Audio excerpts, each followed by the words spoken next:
আরে গরু, আসলেই তুই মানুষ হইলি না, ভদ্রতা কিছুই শিখলি না। ও কত ক্ষমতা আমাদের রিক্সা চালকদের, দেখছেন? রিয়েল লিজেন্ড আমার সামনে, দেখছেন? প্রাইভেট কার ইউটার্ন করবে, দাপট কিন্তু দেখাই দিল।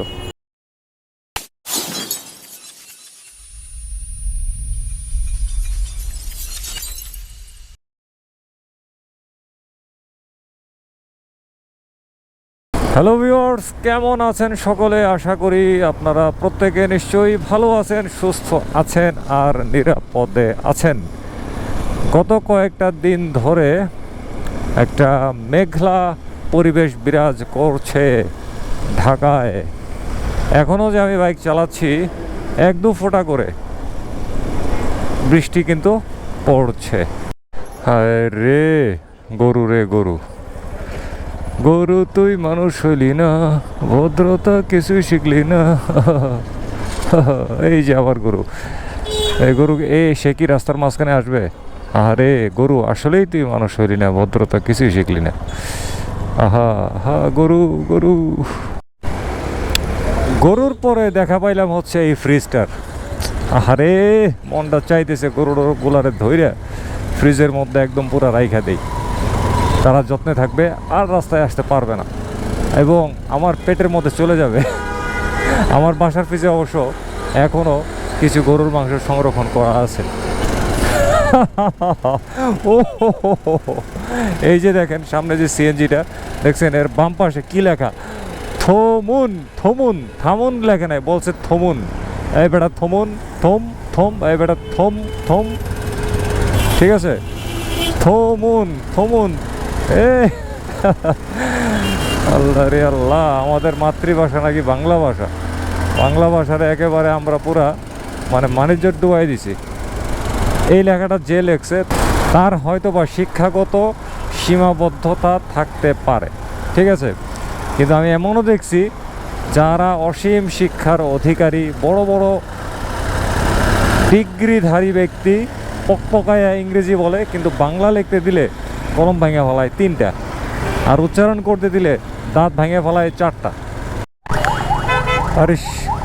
আরে রিক্সাওয়ালারা তো বিশাল প্রতাপশালী লোকজন, তারা এইটা হচ্ছে সোজা যাওয়ার রাস্তা আর তারা আসতেছে উল্টা।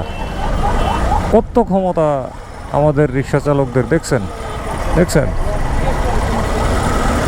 এই দেখেন আর দলে দলে আসতেছে, যোগ দেন সবাই দলে দলে বিশাল বড় রাজনৈতিক সমাবেশে। এই দেখেন আরেকজন আসতেছে, দেখছেন? এটা মোহাম্মদপুরের এই রাস্তার প্রত্যেক দিন প্রত্যেক মুহূর্তের চিত্র। উল্টা আসতেই হবে। এই দেখেন অবস্থা কি, ওরে বাবা, আল্লাহ লিখা বাইকে তার উপরে যায় আবার উল্টা। চমৎকার আত্মবিশ্বাস, চমৎকার, ভাল লাগলো। সেই রিয়েল লিজেন্ড আমার সামনে, দেখছেন? অনেক আগের একটা বাইক, ইয়ামাহা। এটা কত কি 100 যেন ভুলে গেছি। ওই যে বাম পাশে দেখতেছি শুধু 100 লেখা। আর লিজেন্ড বলতেছি আরও এই কারণে, বিকজ অফ ওনার হেলমেট নাই। এইসব লিজেন্ড বাইক চালাইতে হেলমেট লাগে না।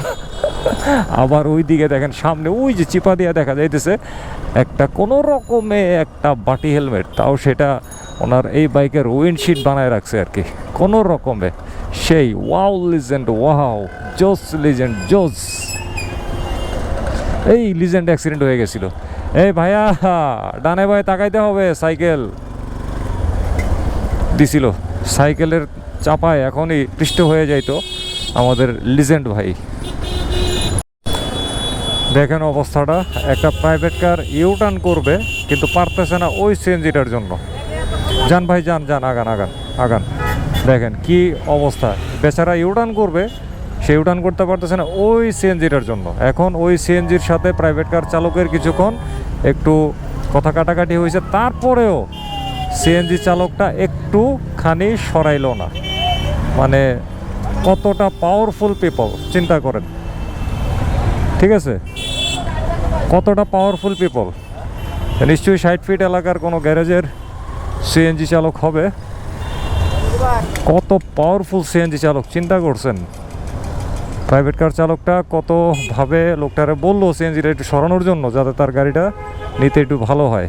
কিন্তু না, সে সরেল না। সে নিশ্চয়ই এলাকার স্থানীয় কারো সিএনজি চালায়, এই কারণে সে প্রচণ্ড রকমের দাপট কিন্তু দেখাই দিল। প্রাইভেট কার চালকের বৃদ্ধাঙ্গুলি দেখাই দিল, বললো যা বেটা আমি সরাবো না, কাকে নিয়ে আসবি নিয়ে আয়। আর অমনি সব কিছু হয়ে গেল। আসলে যারা ঢাকা শহরে প্রাইভেট কার চালায়, ড্রাইভার যারা, আমার না এদের প্রতি সব সময় একটা সিম্প্যাথি কাজ করে। কারণ এত বড় একটা গাড়ি এরকম ঘন ঘিঞ্জি অগোছালো একটা শহরের মধ্যে তারা এই যে কীভাবে যে রে ভাই প্রাইভেট কারগুলো চালায়, আসলে আমার মানে অনেস্টলি স্পিকিং খুব কষ্ট লাগে। ভালো একটা পার্কিং প্লেস পায় না, একটু খোঁচা লেগে গেল, এই লেগে গেল, সেই লেগে গেল, কত ধরনের রিস্ক প্রাইভেট কারে। হ্যাঁ, আমরা তো মোটর সাইকেল চালাই আসলে অনেক সুখেই থাকি বলতে গেলে তাদের তুলনায়। So sad. এই যে সিএনজিটার সাথে যে ঘটনাটা ঘটলো এই 60 ফিটের এই রাস্তাটার মধ্যে, এই ধরনের ঘটনা গিয়া দেখেন প্রত্যেক দিনই কয়েক ডজন ঘটতেছে, কয়েক ডজন কি কয়েক শো ঘটতেছে, সবগুলো আমরা দেখি না। এই দেখেন এখন এসে এখানে দাঁড়াইলাম, এই প্রাইভেট কারটারই কিন্তু আটকাইছিল ওই জায়গাটার মধ্যে। দেখেন তার হয়তো বা জরুরি কাজ, সে এখানে দাঁড়াইছে, কিন্তু তার পাশ দিয়ে কত ঘেইসা যানবাহনগুলো যাইতেছে দেখছেন। আবার দেখেন তার এই পার্কিংয়ের কারণে কিন্তু রাস্তায় যান চলাচলও কিন্তু কী হয়েছে, সীমিত হয়ে আসছে, কতটা রাস্তা খেয়ে গেছে। এখন এই বেচারা গাড়িটা রাখবে কই, তাও কিন্তু একটা কথা। কারণ এগুলো বলতে গেলে কিছু কথা যাবে প্রাইভেট কার চালকদের বিপক্ষে, কিছু কথা যাবে প্রাইভেট কার চালকদের পক্ষে। দেখছেন প্রত্যেকটা দিন কিন্তু 60 ফিটের এই রাস্তাটার মধ্যে এই অবস্থা থাকে, খুবই খারাপ অবস্থা। ওই দেখেন আরও 4 চাকার বড় বড় গাড়ি আসতেছে, কীভাবে যে চালায় এরা গাড়িগুলা এত ঘিঞ্জি শহরের মধ্যে। আসলে কি তাদেরকে না নোবেল পুরস্কার দেওয়া উচিত। এত ধৈর্য নিয়ে কীভাবে রে ভাই ভিতরে বৈশা সারাটা ঢাকা শহরের মধ্যে এই 4 চাকার যানবাহনগুলো তারা চালায়, কী যে কষ্ট। আর অধিকাংশ গাড়ির যে ড্রাইভার যারা আছে তারা কিন্তু ভাড়ায় কাজ করেন, চুক্তিতে কাজ করেন, বেতনভুক্ত কর্মচারী আর কি।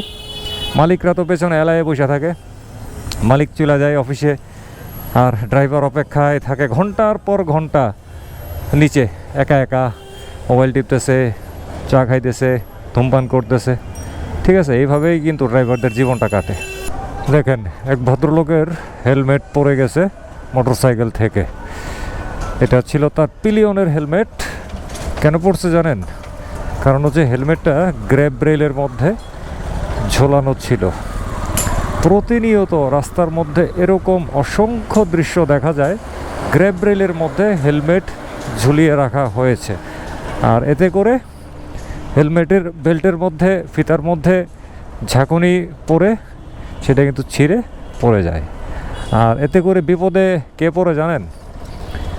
বিপদে পড়ে কিন্তু পেছন থেকে, অর্থাৎ সেই মোটরসাইকেলটির পেছন থেকে যে সমস্ত যানবাহন, বিশেষ করে 2 চাকার মোটরসাইকেল চালিয়ে যারা আসেন, যিনি হেলমেটের মালিক তার হেলমেট যদি ভেঙেও যায় তাতেও কিন্তু কোনো সমস্যা নাই, কিন্তু পেছন থেকে যিনি আসেন, বিশেষ করে যদি সেটা মোটরসাইকেল বা সাইকেল হয়, তাহলে কিন্তু ভয়াবহ রকমের একটা দুর্ঘটনা ঘটার ঝুঁকি তৈরি হয়ে যায়।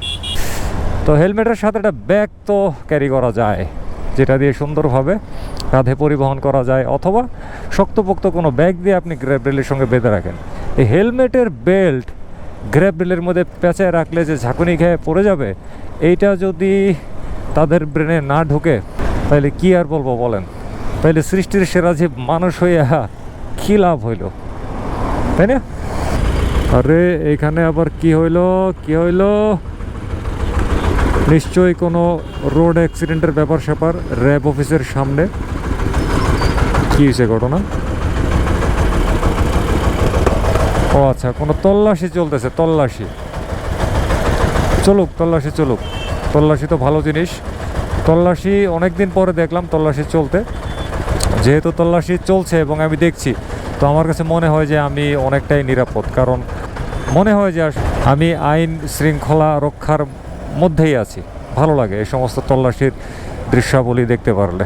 চলে এসেছি বাসার খুবই কাছে, আর এই মুহূর্তে আপনাদের কাছ থেকে বিদায় নেওয়া ছাড়া আর কোনো কাজ মনে পড়ছে না। সো যে কথা সেই কাজ, বিদায় নিয়ে নিই। সামনে আরেকদিন আসবো অন্য কোনো ব্লগে, অন্য কোনো বিষয়ে, অন্য কোনো কিছু নিয়ে। তো সবাই ভালো থাকবেন, সুস্থ থাকবেন, নিরাপদে থাকবেন, নিরাপদে মোটর সাইকেল চালাবেন, ট্রাফিক আইন মানবেন, ড্রাইভিং লাইসেন্স করে ফেলার ব্যাপারে বিশেষ বিশেষ সচেষ্ট হবেন। খোদা হাফেজ।